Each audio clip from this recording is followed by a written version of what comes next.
আসসালামু আলাইকুম viewers, Sabinus কিচেনে তোমাদের স্বাগত জানাই। এর আগে তোমরা অনেকভাবে চিকেন কষা করে খেয়েছো, একবার এইভাবে বাটা মশলা দিয়ে চিকেন কষা করে দেখো। আশা করছি তোমাদের খুবই ভালো লাগবে এবং তোমাদের পরিবারের সকলেরও খুবই পছন্দ হবে। Let's go. Oh my god.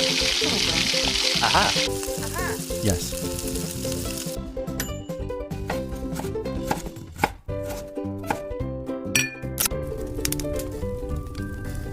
Wow. Thank you. 1.5 KG মুরগির মাংস নিয়ে ধুয়ে পানি ঝরিয়ে নিয়েছি। আমি ধনেপাতা আর ঝালের জন্য পরিমাণ মতো কাঁচা লঙ্কা দিয়ে পেস্ট বানিয়ে নেব।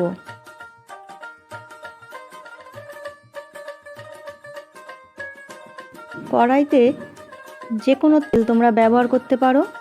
গোটা গরম মশলা ও তেজপাতা ফোড়ন দিয়ে দিচ্ছি। 1 চামচ গোটা জিরে দিয়ে দিলাম। দিয়ে সব কিছু আমি ভালো করে লাল করে ভেজে নেব। ভেজে নিয়ে 2টো বড় সাইজের পেঁয়াজ আমি কুচি করে দিয়ে দিচ্ছি। পেঁয়াজ কুচি দিয়ে আমি লাল করে ভেজে নেব। পেঁয়াজ ভাজা হয়ে গেলে মাংস দিয়ে দিলাম। মাংস দিয়ে আমি ভালো করে নেড়ে দেব।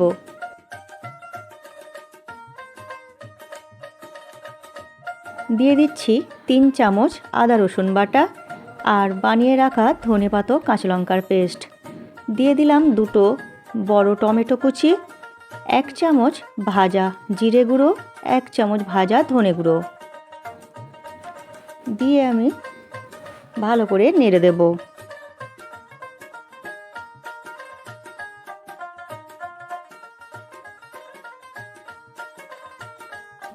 পরিমাণ মতো লবণ দিয়ে দিচ্ছি।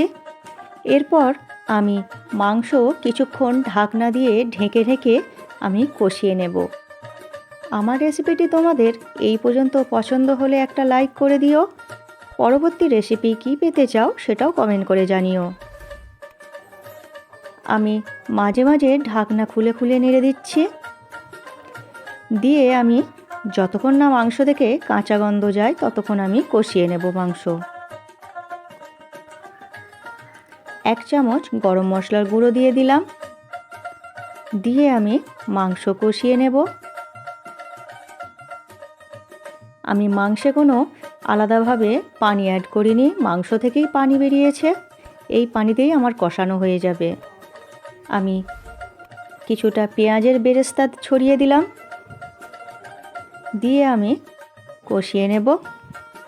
আমার রেসিপিটি তোমাদের কেমন লাগলো কমেন্ট করে জানিও এবং ভালো লাগলে বন্ধুবান্ধবের মাঝেও শেয়ার করে দিও। মাংস কষানো হয়ে গেছে, এই রকম গ্রেভি রাখবো আমি। এরপর তোমরা গরম গরম পরিবেশন করো ভাত, রুটি, পোলাও, লুচি, নান যে কোনোর সাথে। আমার রেসিপিটি যদি তোমরা ফেসবুক থেকে দেখে থাকো তাহলে ফলো করে দিও। ইউটিউব থেকে দেখলে সাবস্ক্রাইব করে পাশে থেকো। আমার রেসিপিটি শেষ পর্যন্ত দেখার জন্য তোমাদের অনেক অনেক ধন্যবাদ রইল।